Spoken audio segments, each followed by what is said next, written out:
बानी पीटीआई के दोनों बेटे कासिम और सुलेमान तहरीक इंसाफ के पाकिस्तान में एहतजाजी तहरीक चलाएंगे। अलीमा खान का ऐलान। अडियाला जेल के बाहर मीडिया से गुफ्तगू। कहा 5 अगस्त को तहरीक अपने अरूज पर होगी। बानी ने एहतजाजी तहरीक का लाहे अमल दे दिया, अब पार्टी लाहे अमल देगी। बानी ने साफ कहा जो तहरीक का बोझ नहीं उठा सकते वो ओहदों से हट जाएं। बानी पीटीआई ने कहा सब तहरीक पर फोकस करें, पाकिस्तानी अपनी आज़ादी और रूल ऑफ लॉ के लिए खड़े हों। हम भी अपनी जमात के साथ तहरीक का हिस्सा बनेंगे। पता नहीं पेशावर से चलेंगे और लाहौर तक जाएंगे, ये तो प्लान पार्टी बताएगी। भरोसा रखें बेहतर होगा, मुज़ाकरात नहीं होंगे।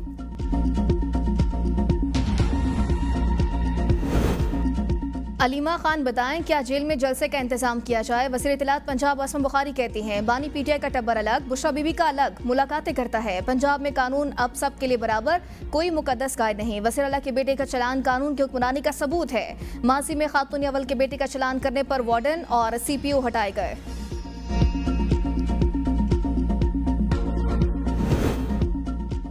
पेशावर हाई कोर्ट मखसूस नशिस्तों से मुतालिक इलेक्शन कमीशन के एलामिया का लदम करार। मखसूस नशिस्तों पर हल्फ उठाने से रोक दिया। 2 सफ़हात पर मुश्तमिल तहरीरी फैसला जारी। फैसले में कहा गया है इलेक्शन कमीशन 10 दिन में सियासी जमातों और उम्मीदवारों को सुनकर फैसला करे। खवातीन और अक़लियतों की सीटें दोबारा अलॉट करे।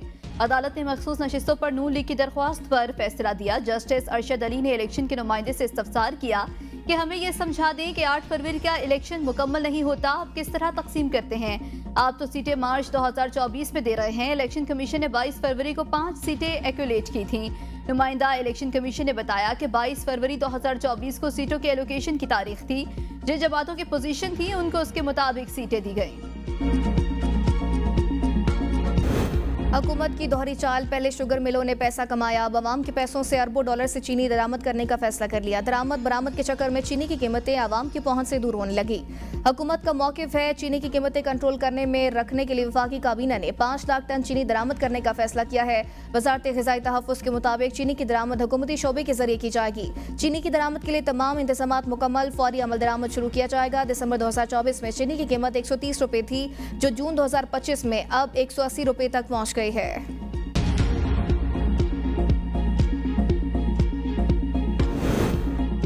पाकिस्तान में मुतादिद शुगर मिल्स के मालिकान का ताल्लुक सियासी, कारोबारी और बासर खानदानों से निकला। शरीफ खानदान के ज़ेरे मिल्कियत Ramzan sugar mills, Chaudhry sugar mills और अल अरबिया शुगर मिल्स शामिल। ये मिले साबिक वज़ीर आज़म नवाज शरीफ और उनके अहले खाना से मंसूब है। जहांगीर तरीन की मिल्कियत में JDW शुगर मिल्स है, जबकि चौधरी बरादरान की फारूकिया शुगर मिल्स। सरदारी खानदान के ज़ेरे असर सिंध में वाक़ मुतादिद शुगर मिल्स हैं, जिनमें अल खैर शुगर मिल्स और संगढ़ शुगर मिल्स शामिल हैं।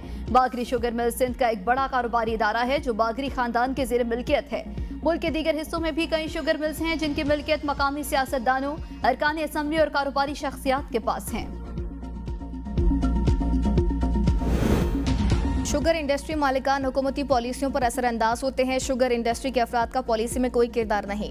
वज़ीर आज़म के मुआविन खुसूसी बराए सनअत व पैदावार हारून अख्तर खान ने कहा हुकूमत की पूरी कोशिश है कीमतें कंट्रोल पर रहें। शुगर मिल्स एसोसिएशन के चेयरमैन चौधरी ज़का अशरफ की तरदीद। कहा यह तासुर दिया जाता है कि चीनी के इशू पर सिर्फ शुगर मिल्स ही वाले ही खराब हैं। जब कुछ सही चल रहा होता है तो हुकूमत कहती है कि इनकी पॉलिसी है, और जब कुछ गलत हो जाए तो किसी न किसी को कुर्बानी का बकरा बनाना होता है। साबिक मुशीर खजाना डॉक्टर सलमान शाह ने कहा हुकूमती मुदाखलत बहरानों को जन्म देती है। चीनी सेक्टर को डीरेगुलेट किया जाए।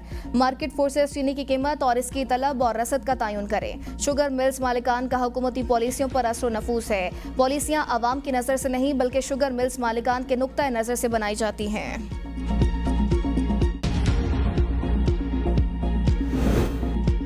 इस्लामाबाद की मकामी अदालत के तहरीक इंसाफ बानी पीटीआई मतीउल्लाह जान, असदुर, सदीक जान समेत 27 यूट्यूब चैनल्स ब्लॉक करने का हुक्म। FIA की दरख्वास्त पर जुडिशल मजिस्ट्रेट ने यूट्यूब को चैनल ब्लॉक करने का हुक्म दिया। 2 सफ़हात पर मुश्तमिल तहरीरी हुक्मनामा जारी। हुक्मनामे में कहा गया कि रियासत मुखालिफ मवाद के हवाले से FIA ने 2 जून को इंक्वायरी शुरू की। अदालत FIA शवाहिद से मुतमईन, कानून के मुताबिक कार्रवाई की जा सकती है।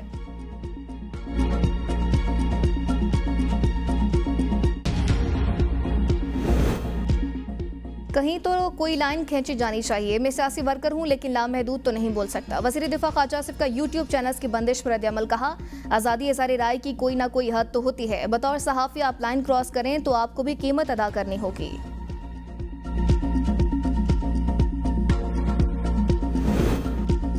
सवात सहने की इब्तदाई इतला गलत थी। 27 जून को ख्वासा खेला में अचानक मूसलाधार बारिश से दरिया में पानी का बहाव बढ़ा, सयाह फंस गए। सीमेट के कायमा कमेटी बराए इंसानी हकूक को ब्रीफिंग देते हुए कमिश्नर सवात ने कहा कि क्लाउड बर्स्ट की वजह से पानी का बहाव बहुत तेज था और बर वक्त रेस्क्यू मुमकिन न हो सका। कमेटी को बताया गया कि मुमकिन सैलाब की एडवाइजरी पहले ही जारी हो चुकी थी। सेनेटर्स ने एहतियाती इक़दाम और अवामी आगाही की कमी पर सवालात उठाए।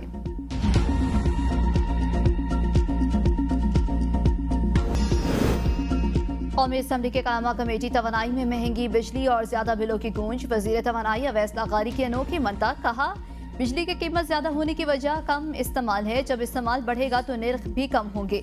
रुकन कमेटी राना सिकंदर हयात ने कहा कई हाउसिंग सोसाइटीज और कच्ची आबादियों में ताहाल बिजली कनेक्शन मौजूद नहीं, जहां चोरी आम है। वजीर तवानाई ने बताया कि कनेक्शन सिर्फ इस वक्त दिए जा सकते हैं जब मकामी अथॉरिटी डिमांड करे। बिजली चोरी 500 नहीं बल्कि 250 अरब रुपए सालाना है, बाकी रकम बिलों की अदम अदायगी से मुतालिक है। रुकन कमेटी मलिक अनवर ताज ने 200 और 201 यूनिट्स के फर्क पर भारी बिल की शिकायत को एजेंडे में शामिल करने का मुतालबा किया। सेनेट कायमा कमेटी बराए मवासलात का इजलास। राजनपुर डेरा इस्माइल खान कौमी शरा को 2 रोया करने का मनसूबा ब्लैकलिस्ट कंपनी को दिए जाने का इंकशाफ। चेयरमैन NHA ने ब्रीफिंग में कहा मनसूबा NXCC नामी कंपनी को दिया गया। मुल्तान लोधना सेक्शन पर काम करने वाली इसी कंपनी को ब्लैकलिस्ट किया गया। आर्बिट्रेटर ने इस कंपनी के हक में फैसला दे दिया। सेनेटर जमीर हुसैन घुमरो ने इस्तफसार किया आर्बिट्रेटर किस कानून के तहत ब्लैकलिस्ट कंपनी के हक में फैसला दे सकता है। सेनेटर कामिल अली आगा ने इंकशाफ किया कि आर्बिट्रेटर ब्लैकलिस्ट होने वाली कंपनी का लीगल एडवाइजर भी है। एक कंपनी कई नामों से ठेके लेती रही। सेनेट कायमा कमेटी ने ब्लैकलिस्ट कंपनी NXCC को ठेका देने के मामले पर जिली कमेटी तश्कील दे दी।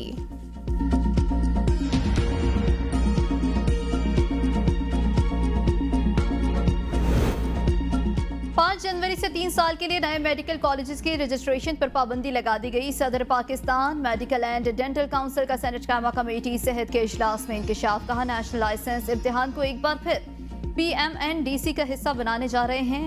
NLE का इम्तिहान लाजमी करार देने जा रहे हैं। सेनेटर अताउर रहमान ने कहा कि हयाताबाद के इलाके में 7 मेडिकल कॉलेजेस खुले हैं। एक ऐसा मेडिकल कॉलेज है जिसका एक कमरा भी नहीं। सदर PMDC ने कहा कि हमें इस कॉलेज का नाम दिया जाए।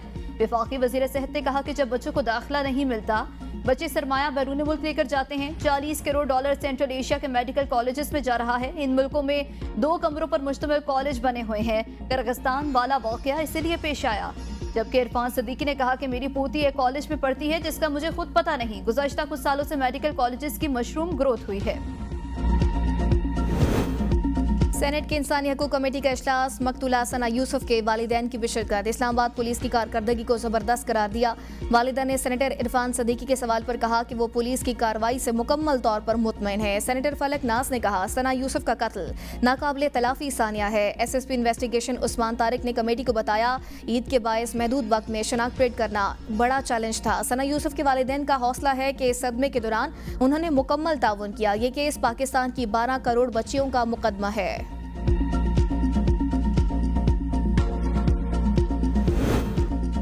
इस्लामाबाद हाई कोर्ट पेशावर और सिंध हाई कोर्ट के चीफ जस्टिस साहिबान ने हल्फ उठा लिया। Chief justice Islamabad high court justice Mohammad Sarfaraz Dogar से सदर आसिफ अली जरदारी ने हल्फ लिया। हल्फ बर्दारी की तकरीब ऐवान सदर इस्लामाबाद में मुनाकिद हुई। चेयरमैन सेनेट यूसुफ रजा गिलानी, वजीर कानून आजम नज़ीर तारड़, वजीर दाखिला मोहसिन नकवी और वजीर आला पंजाब मरियम नवाज की भी हल्फ बर्दारी तकरीब में शिरकत। गवर्नर खैबर पख्तूनख्वा ने जस्टिस एसएम अतीक शाह से chief justice Peshawar high court के ओहदे का हल्फ लिया।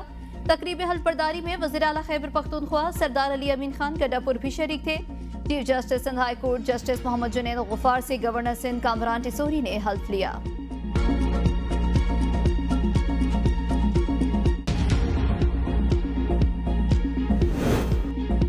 चीफ जस्टिस याया अफरीदी ने सुप्रीम जुडिशल काउंसिल का इजलास तलब कर लिया। सुप्रीम जुडिशल काउंसिल का इजलास 12 जुलाई को होगा। जराये के मुताबिक इजलास में ज़ेर इल्तवा शिकायत और रूल्स में तरामीम का जायजा लिया जाएगा। मकामी सतह पर वसाइल बरूएकार ला रहे हैं। मईशत की तरक्की से पाकिस्तान को खुद कफील बनाएंगे। वज़ीर आज़म शहबाज शरीफ की मारूफ कारोबारी शख्सियात से गुफ्तगू। कहा माशी इस्तेहकाम का सहारा हुकूमती टीम की अनथक मेहनत को जाता है। इस्तेहकाम के बाद हदफ मुल्क की मईशत की तरक्की और बरामदात में इजाफा है। कारोबारी बरादरी की जानिब से मुल्क की माशी तरक्की के लिए तजावीज़ नहायत अहम है। कारोबारी बरादरी को मुशावरती अमल का हिस्सा बनाऊंगा। कारोबारी शख्सियात के मुल्क की माशी इस्तेहकाम पर वज़ीर आज़म और हुकूमती माशी टीम की काविशों की तारीफ। मईशत और सनत 26 नवंबर से पहले इमरान खान की रिहाई के करीब थे। मुज़ाकरात में पेशरफ्त होती तो बड़ा ब्रेक थ्रू होता। अफसोस के साथ के मामला आगे नहीं चल सके। चेयरमैन तहरीक इंसाफ बैरिस्टर गौहर की अडियाला जेल के बाहर गुफ्तगू। कहा, फिल वक्त हमारी किसी किस्म के कोई बैकडोर डायलॉग नहीं चल रहे। वज़ीर आज़म ने पार्लियामेंट में मुसाफिया करते हुए कहा था कि हमें बात करनी चाहिए। वज़ीर आज़म ने कहा था, आप स्पीकर ऑफिस को यूटिलाइज करें। हमारा डायलॉग का कोई सिलसिला आगे नहीं बढ़ सका। मेरा हमेशा मौक़िफ़ रहा है, सियासी जिद्दोजहद में सारे ऑप्शंस खुले होने चाहिए। हमने मुज़ाकरात से भी राह फरार इख्तियार नहीं किया। बानी ने हमेशा मुज़ाकरात का कहा है। कोशिश है इस वक्त भी मुज़ाकरात का सिलसिला आगे बढ़े। जिन लोगों से बातचीत होनी चाहिए, कोशिश है उन्हीं से बात हो। गवर्नर खैबर पख्तूनख्वा फैसल करीम कुंडी और वज़ीर आला KP अमीन गंडापुर के खुशगवार माहौल में मुलाकात। नून लीगी अमीर मुकाम के मसा पर महफिल किश्तरे इजाफरा बन गई। मुलाकात गवर्नर हाउस पेशावर में चीफ जस्टिस की हलबरदारी की तकरीब से कबल हुई। मुलाकात के दौरान बाहिमी अमूर पर तबादला ख्याल किया गया। मुलाकात के दौरान खुशगवार माहौल रहा और तीनों के दरमियान मुस्कुराहटों का तबादला भी हुआ। तीनों ने सूबे की सियासी सूरत हाल पर हल्के फुल्के अंदाज में तंज़ो मसा भी किया।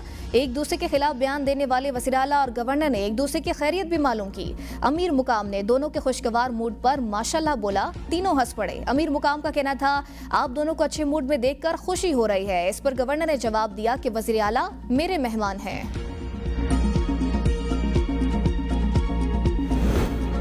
पाकिस्तान पीपल्स पार्टी पार्लियामेंटेरियंस के सेक्रेटरी जनरल सैयद नैयर हुसैन बुखारी ने कहा है कि सदर मुमलिकत आसिफ अली जरदारी के खिलाफ सोशल मीडिया पर चलने वाली कयास आराइयों में कोई हकीकत नहीं। आसिफ जरदारी मुल्क के मुंतखब सदर हैं और उनके बगैर निज़ाम को चलना मुमकिन नहीं। नैयर बुखारी का कहना था कि कयास आराइयाँ करने वाले आइन और कानून की समझ नहीं रखते और वो मुल्क को गैर मुस्तहकम करने की कोशिश कर रहे हैं। पीपल्स पार्टी की हिमायत के बगैर हुकूमत भी नहीं चल सकती।